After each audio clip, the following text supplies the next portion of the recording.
Praise to the lord. ఈరోజు దేవుడు మనకిచ్చినటువంటి వాగ్దానం ఏమిటంటే, సమూయేలు రాసిన 2వ గ్రంథము 22వ అధ్యాయము 29వ వచనం. యెహోవా చీకటిని నాకు వెలుగుగా చేయును. ఆమేన్.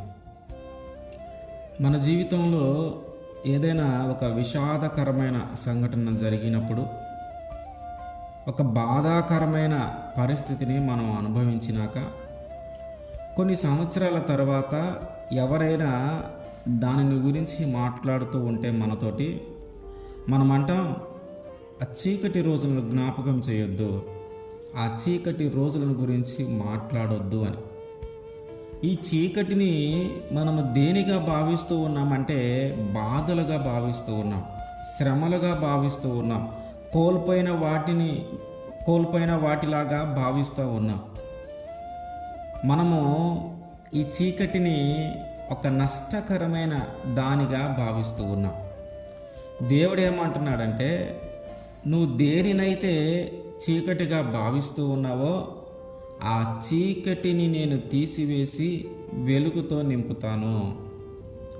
ఆ చీకటిని నేను తీసివేసి వెలుగును ఉదయించేలాగా చేస్తాను అంటున్నాడు దేవుడు. అంటే నువ్వు బాధని చీకటిగా భావిస్తే ఆ బాధను తీసివేసి సంతోషాన్ని ఇస్తాను అని, నువ్వు నష్టమును చీకటిగా భావిస్తే ఆ నష్టాన్ని తీసి లాభంలోనికి తీసుకొని వస్తానని, నువ్వు కోల్పోయిన దానిని చీకటిగా భావిస్తే ఆ కోల్పోయిన దానిని తిరిగి నీకు ఇస్తాను అని వాగ్దానం చేస్తూ ఉన్నాడు దేవుడు. దావీదు గారి జీవితంలో కూడా చాలాసార్లు ఈ చీకటి లాంటి పరిస్థితుల్ని దావీదు గారు అనుభవించాడు. రాజుగా అయిన తర్వాతే తిరిగి రాజ్యమును వదిలిపెట్టి పారిపోవలసిన పరిస్థితి ఏర్పడింది. సొంత కొడుకు వల్లే తన ప్రాణమును దక్కించుకునటానికి ఆ ప్రాంతమని ఈ ప్రాంతమని తిరగవలసిన పరిస్థితి ఏర్పడింది. ఎంత శ్రమ వచ్చినా, ఎంత బాధ వచ్చినా దేవుడు ఆయన ప్రాణాన్ని మాత్రం నిలవబెట్టాడు. తను అనుకుంటున్నాడు ఇవి చీకటి రోజులు అని. ఇప్పుడు దేవుడు ఏం చేశాడంటే ఆ చీకటి రోజులను వెలుగుగా చేశాడు. రాజ్యమును వదిలిపెట్టి పారిపోయిన ఆయన దావీదు గారు తిరిగి రాజ్యానికి వచ్చాడు. రాజ్యమును కోల్పోయినటువంటి దావీదు గారికి తిరిగి దేవుడు ఆ రాజ్యమునిచ్చాడు. రాజుగా ఆ అధికారమును కోల్పోయినటువంటి ఆ వ్యక్తికి తిరిగి అధికారమును రాజు స్థానంలో ఉంచాడు. ఆయన జీవితంలో చీకటి రోజులు ఏర్పడినాయి. ఆయన జీవితంలో చీకటి లాంటి పరిస్థితులు ఉన్నాయి. వాటన్నిటినీ తిరిగి దేవుడు వెలుగుగా మార్చాడు. వాటన్నిటిని తిరిగి దేవుడు వెలుగుతో నింపాడు. అట్లాగే మన జీవితంలో కూడా చీకటి రోజులు ఏమైనా ఉంటే వాటి మీద వెలుగు ఉదయించబోతుంది. మన జీవితంలో కూడా చీకటి లాంటి పరిస్థితులు ఏమైనా ఉంటే అన్నీ కూడా వెలుగుతో నింపబడబోతున్నాయి. వాగ్దానం చేసిన దేవుడు నమ్మదగిన దేవుడు. ఆయన మర్చిపోయేవాడు కాదు.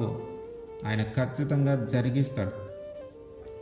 ఆ చీకటి లాంటి పరిస్థితులన్నిటినీ తీసివేసి వెలుగుతో నింపుతాడు. ఆ చీకటి ఎక్కడైతే ఉందో అక్కడ వెలుగు ఉదయించేలాగా చేస్తాడు.